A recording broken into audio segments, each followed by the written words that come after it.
Hi, and welcome back to the Big Grief Podcast. Today's episode is just me, and probably next week's episode as well.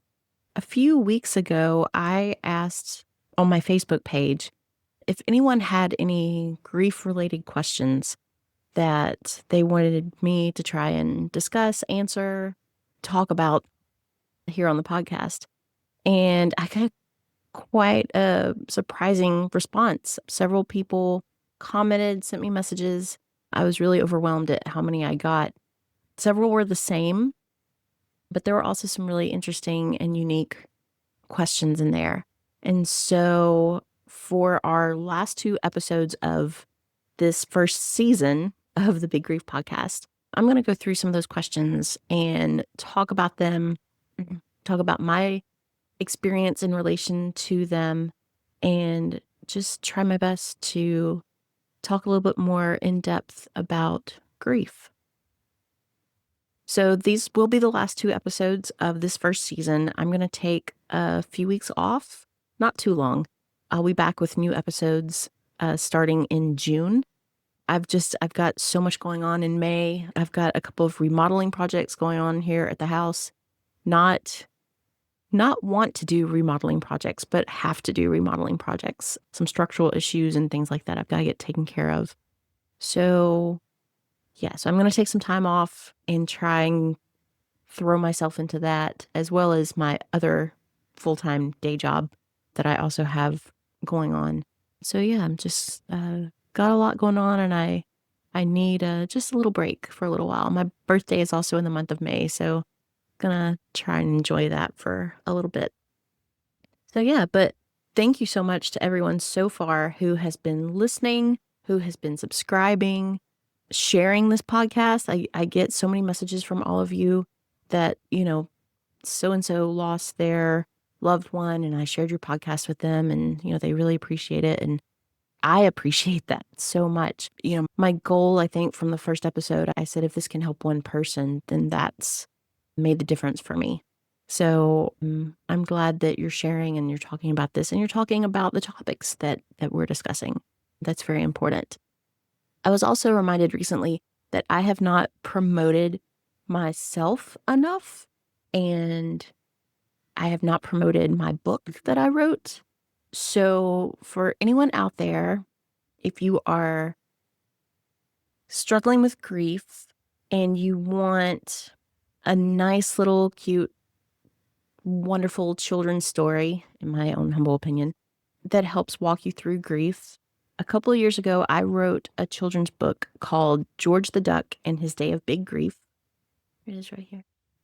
So it's about a little duck named George who lives on a farm with his best friend, Jack the dog. And it's about George's journey to learning about and understanding grief. And it's one of those stories that it just came to me. It was in my head, and I sat down and wrote it out in about 2 hours at my kitchen table one day. And I told one person about it, and she said, you need to tell this person. And then it just sort of snowballed. And from there, I got a little children's book published. So I'm hopefully going to publish a little sequel to George the Duck. I'm working on that story right now, and hopefully I'll have the same illustrator. I really, really loved her illustration. So, and the same people involved as before too. That would be great. So anyway, you can purchase the book on Amazon, Barnes & Noble online. I think it's available at Books A Million online.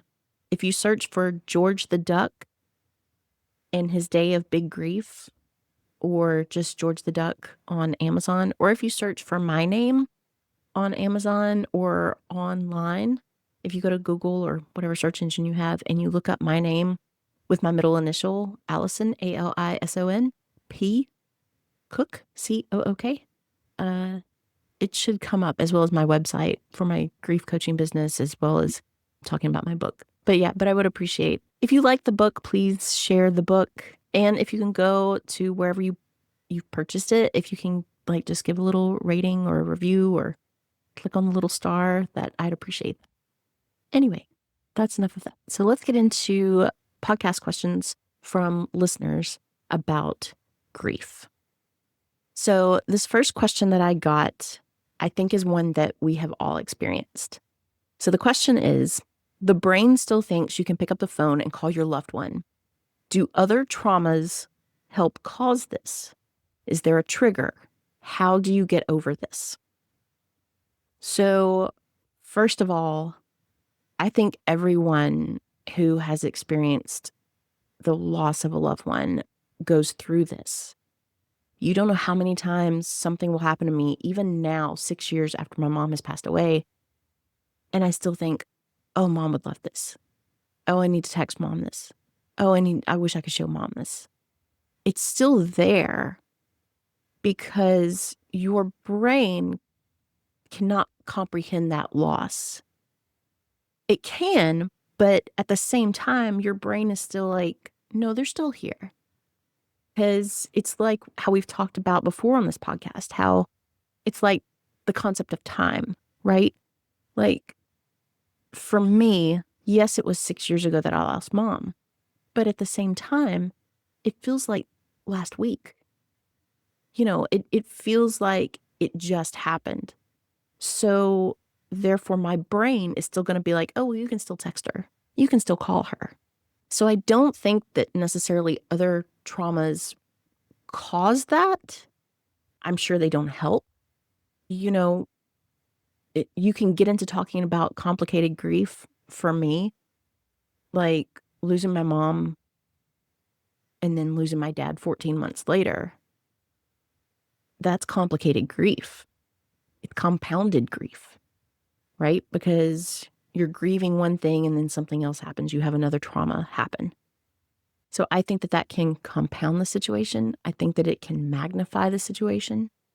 Because definitely after I lost both of my parents, as I've said on here before, it felt like for the longest, like they were gone on a trip somewhere. So, okay, well, my brain would think, well, if that's the case, I'll just text them. I'll just call them. Well, no, you can't. You can't do that. But, that's grief. That's your brain wanting to process grief as an action rather than as an emotion. Your brain wants to work through that, but at the same time, you can't understand it. This person also asks, is there a trigger to doing this? Honestly, it's just the loss of the loved one. The loss of the loved one and someone who you thought would always be here. Someone who you could not imagine losing. Even though you know everyone is going to pass away at some point, you don't think it's ever going to be right now, or it's ever going to be next week, next month, next year. You don't ever think, you think that it's way far in the future, but it's not. Sometimes it's right now. And so with that idea in mind that, well, this is not going to happen to me. This happens to other people. No, it happens to you. It absolutely happens to you. And so that trigger is the loss of the loved one. And that's what makes your brain just kind of go haywire, honestly, and just not understand what's going on all the time. I mean, that's grief. You're in a fog. You're confused. It's so difficult to understand what's happening. And the final part of this question was, how do you get over this? Well, you don't. I mean, it's something that you eventually learn to live with, but you don't get over grief. You don't get over being okay with your loved one not being here. I will never be okay with my parents not being here. I mean, eventually you just get to the point where you learn to live without them. It's difficult at times. Some days are worse than others. One reason why My book is called George the Duck and His Day of Big Grief. So when I first started going to therapy about a year after my dad died, I referred to those circled days on the calendar, right? My mom's birthday, my dad's birthday, the day they died, Mother's Day, Father's Day. I referred to those days as big grief days. Those days were the days I knew that my grief was going to be big and overwhelming. It was going to be massive. And I prepared myself for that. I prepared myself to deal with those days of big grief. The other days, I still had grief. My grief was still there, but those days were days of smaller grief. Those were days that I could manage better. They weren't easier. It was just less of a burden. But those big grief days, look, I did not want to talk to anybody. I didn't want to be around anybody. If anyone came up to me and said anything, even if it was something supportive or what they viewed as supportive, and I'll talk about this later, but what they viewed as supportive, I would immediately shut down because I didn't want to hear it. I didn't want to hear what you thought about my mom. There's nothing that you could say that would make those big grief days better for me other than my mom standing here alive, right? You don't get over grief. You don't get over not being able to pick up the phone and call them or text them or drive to the house to see them or wherever, work, wherever. Holidays are really tough. That's a whole other conversation. It's just, I don't like when people say it gets easier because that's not the right description. It gets different. It's just different. It's a different life. You're not the same person because your person isn't here. And it's just a difficult thing to go through. And if you haven't been through it, you cannot imagine what it's like. And unfortunately, until you're on this side of it, until you join this club that no one wants to be a part of, you can never, ever imagine what it's going to be like.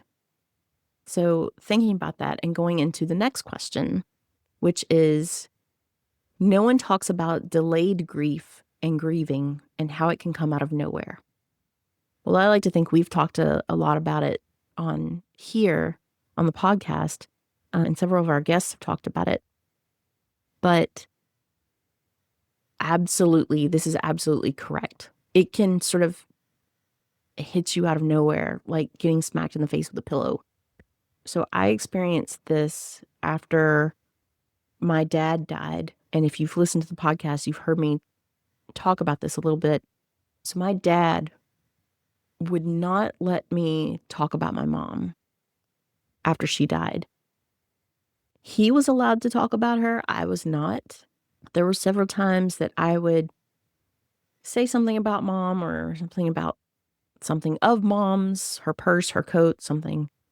And he would, I want to use the term mad. He would get mad about it, but that may not be the right word. He would get very sad and irritated about it. And I think part of that is that my dad did not know how to deal with his grief. He was suffering from tremendous grief, tremendous just suffering and grief. He didn't want to talk about it. He wanted to just move on. But yet if I ever brought up mom, he would leave the room. He would change the subject. He would turn the TV up louder. Or he would just get mad. And there was one time he got mad and he realized that he snapped at me afterwards because my dad didn't snap at me. He didn't really snap at anybody, but this was how, looking back now, I can see this was how frustrated he was in his grief. And I honestly don't even remember what I asked him. But he said, "What do you want me to do about it now?" I was like, I'm not asking you to do anything about it. I'm just trying to have a conversation. But that was the thing. He didn't want to have the conversation. Anywhere that he and I went, if we saw somebody we knew, they would say how sorry they were about mom, and they would, you know, tell me how much I look like mom. Well, that would make him worse. That would make him, you know, that would make him cry. And my dad wasn't a crier. And it was a lot to deal with. And so after about, I don't know, 4 or 5 months of that, you just learn to shove it down and just not talk about her at all. You can't help but think about her, but you just tried to focus on something else. I just tried to focus on taking care of my dad, or focused on work, or focused on, whatever at the time. Because there's nothing, when someone is dealing with that type of grief or not dealing with their grief, it's very difficult to talk to them like that. And so after my dad died, and the dust settled, and my brain slowed down, I guess is the best way to describe it, because my brain wasn't having to run on all cylinders and not think about mom, but take care of my dad when he developed cancer and then eventually passed away. And, so after he died, it was like my brain started shutting down.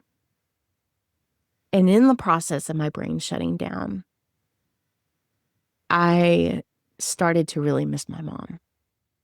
I miss my dad, but I started to really miss my mom, because it actually hit me then how much of a loss she was in my life. And I never got the chance to really deal with that grief. I never got the chance to really deal with mom's death, because I had to immediately go into caretaker mode for my dad and deal with his grief over the loss of his wife, not my mom, his wife. And I became the one, when she died, I became the one who washed his clothes, pressed his dress shirts, fixed his breakfast on Sunday mornings, fixed his dinner every night, made sure that the bed was made. And, because my dad was of that generation who the wife did all of those things. My mom stayed home for years, and she took care of my dad. And we used to laugh. He did not even know how to cook for himself. Even though he was an honor graduate of the U.S. Army Cook School, he used to say that he could only cook for 3,000 men. He didn't know how to cook for, himself. And so we used to joke about that. But my dad, he could make toast. He could make a bowl of cereal. That was it. So anything else, if it involved a stove, if it involved a microwave, any type of cooking, that was my mom. And then me. So I became that person, and that was a lot. And trying to explain that at the time to people who couldn't understand it, people who had never lost someone, people who had never dealt with being in that caretaker role, they couldn't imagine. They didn't know what to say or do, which a lot of times I didn't need them to say anything. I just needed somebody to just be there. So that was tough. But so when I lost my dad, everything just hit. So the delayed grief and grieving can absolutely come out of nowhere and knock you sideways. And I understand that firsthand. I mean, even now, still, something will come up, or somebody will say, "Hey, you want to go to Disney?" Because my mom loved Disney World. They're like, "Hey, you want to go to Disney?" And I don't know how to explain to people. That was where I went with my mom. And I've been 2 or 3 times since she passed away. And it's not the same. It is absolutely not the same. Not just because they're changing a lot of stuff there, but it, when you only ever went somewhere with one person and then that person is gone, you don't really want to go back to that place, or at least I don't. I mean, maybe I will one day, but a place like that has lost its meaning. So anyway, so yes, delayed grief and grieving absolutely can come out of nowhere. And I have a feeling more people experience it than not. If you're in grief, but you don't necessarily know what to call it, because it does sneak up on you. So the next question that I received, someone asked, can you experience physical changes in grief, such as weight issues, self-care issues? Can you also experience things like stop paying bills, etc.? So to all of those questions, yes, absolutely. And I can give you 2 examples. Physical changes in grief, weight issues, self-care issues, absolutely. A lot of that is because you're in a fog. And this also goes back to when we've talked about before about how everyone wants you to get back to normal. There is no normal. I don't know how to stress that enough to people, whether you are in grief or whether you know someone who's grieving. There is no normal anymore. Your normal, the life that you knew before the loss, gone. That is 100% gone. You cannot go back to being that person, because grief, a loss, especially a huge, tremendous loss, like the loss of a parent, a spouse, a sibling, a child, even a close friend, even a pet. These losses can change you dramatically. It will change your life dramatically. You are not the same person. Your life has done a 180. You are not the same. You cannot go back, no matter how hard you try or you want to. It's just not going to happen. So, yes, you can absolutely experience physical changes in grief. A lot of that is because you are so shocked, especially early on. You're so shocked. You're in a fog. You don't know what to do because your life is not what you thought it was anymore. Everything is different. It's a different life. So you're now trying to navigate this new life. And so absolutely, you're going to lose weight. You're going to gain weight. I struggled a lot with just basic self-care things. Just brushing my teeth was a struggle, honestly. Washing my face was a struggle. Taking a shower was a struggle, especially early on. Early on, I didn't want to do anything except lay in bed and watch episodes of Parks and Rec. Honestly, after I lost my dad and all of that compounded, complicated grief, I just wanted to stay in bed and watch every episode of Parks and Rec. I didn't want to eat. I didn't want to move. I wanted to disassociate with everything going on because my brain could not handle it. My brain shut down and it was trying to protect myself. And that's what it does. That's what the brain does. Your brain is trying to protect yourself from any more trauma, from anything else that could happen to you. That's why people shut down and grieve. It's a self-preservation thing. You're trying to protect yourself. You're trying to protect your brain, your heart. Physically, yes, but also spiritually, mentally. You are trying to protect yourself because you think in that moment, I cannot take any more. I cannot take any more. Because what happens, and especially when you experience multiple traumas, and Heather Golzinski and I discussed this when she lost Mark, and then 5 years later, she lost her brother. You're constantly waiting for the other shoe to drop. That's where you get to. And I said that to somebody, again, someone who has never experienced multiple losses. And this person said, "Oh, you're just being silly. You're just being, this isn't anything to worry about. That's not." And I just stared at this person and I said, "You don't know what my life has been like. You don't know what I've been through. Once you experience multiple losses like this, all you can think is worst case scenario. That's all you can think down the road is worst case scenario." And that's why immediately after I lost my dad, I reached out to a few friends because I was like, please, please take care of yourselves because I cannot take another loss right now. I was like, I can't.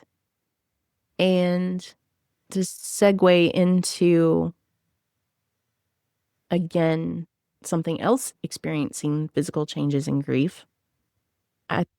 If you've listened to the podcast, you've heard me talk about my dog Potter. So Potter he passed away in August of 2022 from severe pancreatitis. He was 15 years old. So he lived a very long, happy, productive life. He was the best little dog. We called him a Peak Chihuahua because he was a Pekingese Schnauzer Chihuahua mix. Like you could not get another one of Potter even if you tried. He was a very unique little dog. But Potter loved everyone and everyone loved him. Potter especially loved my dad. When I moved back home to help take care of my parents and the house and everything, in 2013, Potter grew very attached to my dad. And not just because my dad would feed him bread under the table. We had to have a talk with my dad because Potter was supposed to be around like 15, 16 pounds. He ballooned up to about 25 pounds. And so Potter had to go on a diet. We had to tell my dad, stop feeding the dog bread. So Potter grew very attached to my dad. They would go on walks every day. They would, Potter would sit by the door and wait for my dad to come home. He absolutely loved my dad. He loved my mom, but he was just very attached to my dad.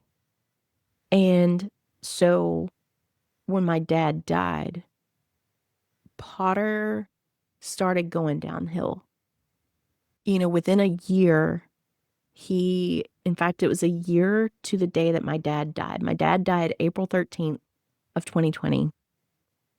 On April 13th, 2021, I had Potter at the vet because for several days, he refused to eat. He refused to drink. He would throw up. If I tried to force, not force, but if I tried to, I remember taking a syringe and trying to get even just chicken broth down him, just something in him. And he would growl at me, and Potter never growled. So what we found out after the vet night, after looking back at Potter's chart, since my mom died, since 2019, is that Potter's weight on his chart slowly went down. He was losing too much weight and too fast, and he was refusing to eat. And basically, he was grieving himself to death over the loss of my dad. And that was difficult for me. That was difficult. I mean, how do you explain grief to a dog? And that's honestly how part of the story for my children's book came about, was how do you explain grief to something or someone that doesn't understand it, whether it be to a child, to a dog, to a duck. How do you explain grief to them? How do you explain what this feeling is, what these feelings are? And so that's how that came about. But watching Potter go downhill after the loss of my dad, that is something that, if you've never witnessed that, I hope you don't. because that adds another layer to the grief. That adds another, because again, I had to go into caretaker mode and try and take care of this little creature who depended on me, but didn't understand what was happening because his whole world had changed. He would still sit by the door waiting for my dad to come home to take him for a walk. I would try and take him for a walk, and he would not go past the front sidewalk. He did not want me to take him for a walk. He wanted my dad. And trying to explain that to a little dog, I'm like, Potter, let's go for a walk. And he put on the brakes and he was like, no.